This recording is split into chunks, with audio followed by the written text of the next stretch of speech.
ప్రకృతి రమణీయతల నడుమ ప్రశాంత నివాసానికి శాశ్వత చిరునామా hill side villas 3 and 5 BHK duplex and triplex villas premium gated కమ్యూనిటీలో ఆల్ ఫెసిలిటీస్ తో మీకు అందుబాటులో near by Satavahana university Lakshmipur Karimnagar. ప్రభుత్వాలు మారుతున్న కరీంనగర్ జిల్లాలో వసతి గృహాల నిర్వహణ మాత్రం మారడం లేదు. ప్రజా ప్రతినిధులు ఎన్నికల ముందు ఎన్ని హామీలు ఇస్తున్నా వసతి గృహాల్లో ఉండేటువంటి విద్యార్థుల కష్టాలు మాత్రం తీరడం లేదు. నిజంగా కరీంనగర్ జిల్లాలో ఉన్నటువంటి హాస్టల్స్ అవి హాస్టల్సా లేకపోతే పేద విద్యార్థుల పైన ప్రభుత్వం చేస్తున్న నిర్లక్ష్యమా, ఒక క్రూర నిర్లక్ష్యమా, లేకపోతే వాళ్ళు ఏమైనా శిక్షిస్తున్నారా అన్నట్టు ఈ యొక్క హాస్టల్ల పరిస్థితి ఉన్నారు. నిజంగా ఒక నేరం చేసినటువంటి ఖైదీలు కూడా జైలులో మంచి సౌకర్యాలు కొడతారు, కానీ చదువుకునేటువంటి విద్యార్థులకు కనీస సౌకర్యాలు లేవు. కరీంనగర్ జిల్లాలో ప్రభుత్వ హాస్టళ్లలో, సంక్షేమ హాస్టళ్లలో కిటికీలుండయి, తలుపులుండయి, మరుగుదొడ్లు అధ్వానంగా ఉంటాయి. దానికి పోయిన పరిస్థితి. దానికి తోడు ఆ మరుగుదొడ్లకు డోర్లుండయి. చలికాలం వస్తే ఇక్కడ గీజర్లు లేనటువంటి పరిస్థితి. చలికి ఇప్పటికి వణుకుతున్నారు విద్యార్థులు. అరకొర వసతులు, మంచాలుండయి, ఫ్యాన్లుండయి. ఇవాళ మానాకొండూరులోని బాలుర సమీకృత హాస్టల్లో నేలపైన నిద్రిస్తున్నటువంటి విద్యార్థులు. ఇది చాలా ఏళ్ళు గిట్నే ఉంది పరిస్థితి. ఇప్పుడు కొత్తగా ఏం కాదు. ఆ విద్యార్థి అక్కడ చదువుకోవాలంటే, అక్కడ ఉండాలంటే ఖచ్చితంగా కిందనే పడుకోవాలి. ఇది మన హాస్టల్ లెక్క ఉన్నదా?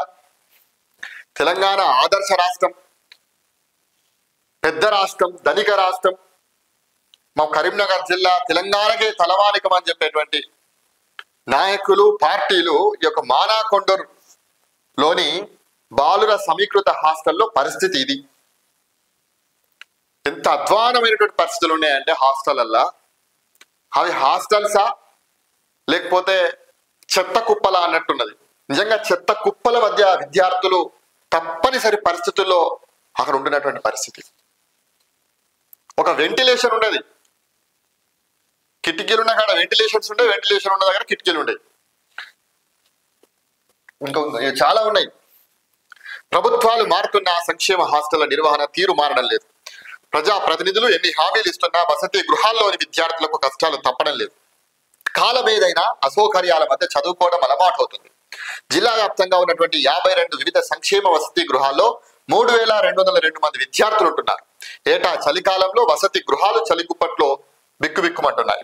వేడి నీళ్ల స్నానాల మాట నీటి మూటగా మారుతుంది. చలికాలానికి ముందుగానే హాస్టల్లో నెలకొన్నటువంటి సమస్యలను పరిష్కరించి కిటికీలకు తలుపులు, మరుగుదొడ్ల డోర్లు పెట్టించాల్సిన అధికారులు చేతులెత్తేశారు.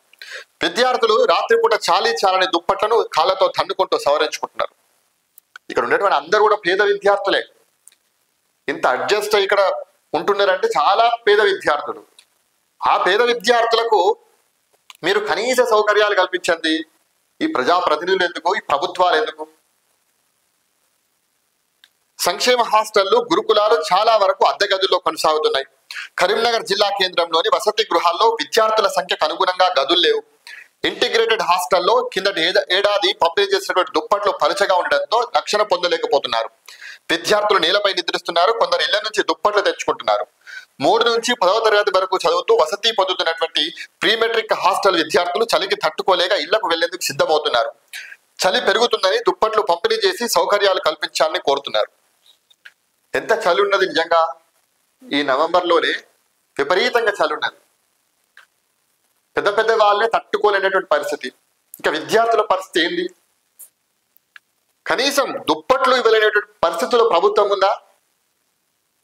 నిజంగా ఎవరైనా ఉంటే, ఎవరైనా సోషల్ వర్కర్స్ కానీ డొనేషన్స్ ఇచ్చేటువంటి వాళ్ళు ఉంటే నిజంగా ఈ యొక్క సంక్షేమ హాస్టల్లో దుప్పట్లైనా పంపిణీ చేయండి. మేము ఈ సందర్భంగా కోరుతున్నాం. మానాకొండూరులో బాలుర సమీకృత హాస్టల్లో చలితో విద్యార్థులు ఇబ్బంది పడుతున్నారు. కిటికీలకు డోర్లు లేకపోవడంతో క్లాత్ పెట్టి రక్షణ పొందుతున్నారు. ఈ డోర్లు లేకపోవడంతో క్లాత్ పెట్టారు, అట్టలు పెట్టారు. హాస్టల్లో 130 మంది విద్యార్థులు ఉండగా ఇటీవలే దుప్పట్లు అందించారు. మిషన్ భగీరథ పైప్ లైన్ పగలడంతో గీజర్ ఉన్న వేడి నీళ్లు రావడం లేదట. దీంతో చన్నీళ్ల స్నానం చేస్తున్నారు. సో ఇది మానాకొండూరు పరిస్థితి. ఇంకొకటి హుజురాబాద్ల పట్టణ శివార్లోని బోర్నపల్లిలో ఉన్నటువంటి మహాత్మా జ్యోతిరావు పూలే బాలుర హాస్టల్లో ఉంటున్నటువంటి విద్యార్థులు పాఠశాల భవన కిటికీలకు డోర్లు లేకపోవడంతో రాత్రిపూట చలికి ఇబ్బంది పడుతున్నారు. గీజర్లు పనిచేయకపోవడంతో చన్నీటితో స్నానాలు చేస్తున్నారు. ఇది తలుపులు లేని కిటికీలు.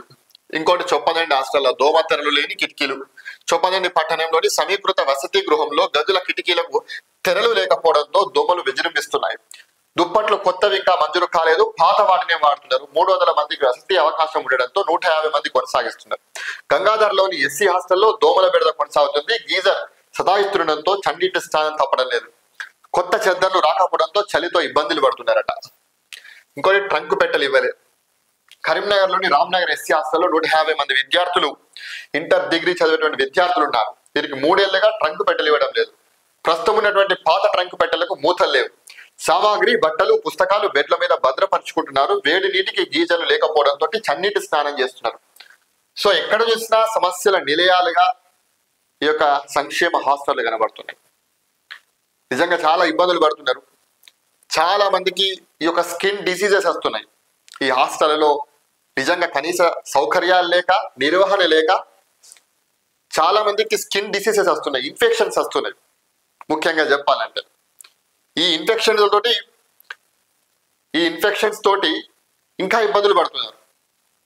సో ఇవన్నీ సమస్యలు ఈ యొక్క ప్రభుత్వ సంక్షేమ హాస్టల్లో ఉన్నది. మరి దీనిపైన ఎవరు ఎవరు ఎవరు చర్యలు తీసుకోవాలి? ఎవరు బాధ్యత తీసుకోవాలి? ఎమ్మెల్యేల, ఎంపీల, అధికారుల, ప్రభుత్వమా, ఎవరు?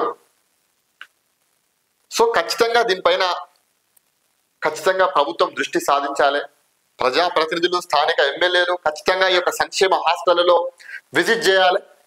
విజిట్ చేసి విద్యార్థుల సమస్యలు తెలుసుకొని ఇమ్మీడియట్ గా వారికి ఉపశమనం కలిగించేటువంటి విధంగా ఖచ్చితంగా చర్యలు తీసుకోవాలి. వాళ్ళ కనీస సౌకర్యాలు కల్పించేందుకు ఇమ్మీడియట్ గా వీళ్ళు ఏర్పాట్లు చేయాలి.